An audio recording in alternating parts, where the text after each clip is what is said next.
U.S. Senator Jacky Rosen says Nevada has a maternal morbidity rate higher than the national average, partly due to the state's shortage of healthcare providers and because of the lack of medical resources in rural areas. That's why she led the way in getting the Data Mapping to Save Moms Lives Act signed into law. It utilizes the Federal Communications Commission in order to identify areas where access to telehealth could help lower maternal mortality rates. I'm very proud of this bill because unfortunately over the last few years, maternal mortality rates in the United States have just gone up and up. These are new mothers who are passing away, leaving their children behind. And so one thing we learned, again, during COVID, a lot of no silver lining to COVID, but we did learn a lot of lessons. And one of them was about telehealth. And we were able to help so many more people, particularly our rural areas, our underserved areas, because they were able to get that continuity of care or even care for the first time because they were able to use some kind of a computer, even a telephone, whatever it was, they were able to use telehealth. And so what we wanted to do is look at this maternal mortality rate, which is 100% unacceptable. We don't want to see young mothers die because they don't have care. Was there a relationship between their lack of access to telehealth or even broadband, even to Google their symptoms per se, but on prenatal care and then of course postnatal care, and we would overlay that with the maternal mortality maps, making sure that then we could really focus in on these areas and get some good telehealth and resources so we could save moms' lives. This requires cooperation from the Federal Communications Commission, but how does it fit into what the FCC is already doing? They've been doing it for diabetes. I think they've been doing it for some other diseases and other things, and I think it's a really good way. We have so much data, and the data tells a story if you're smart enough to analyze it, listen to it.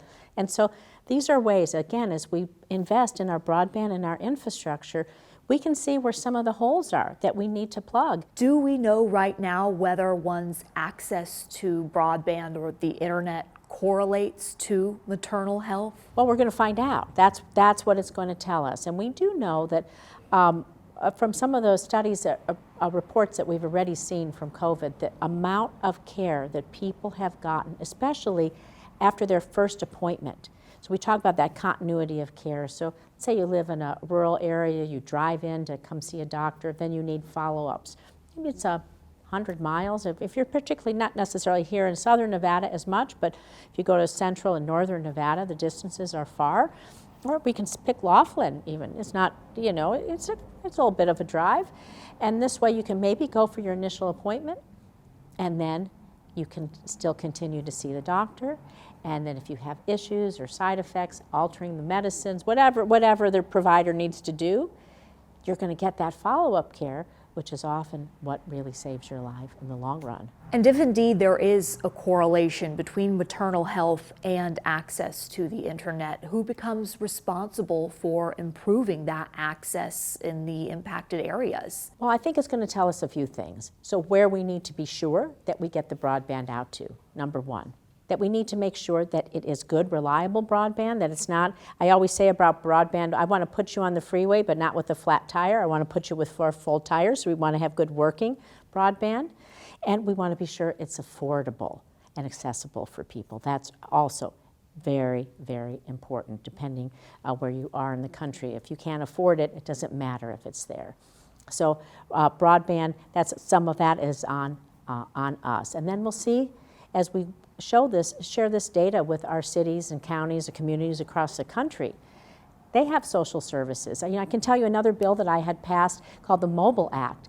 And what it is for our community health centers, our federally qualified health centers, to allow them to use the funds that they get to create like a van, like we see them for mammograms or for vaccinations for kids or dental vans.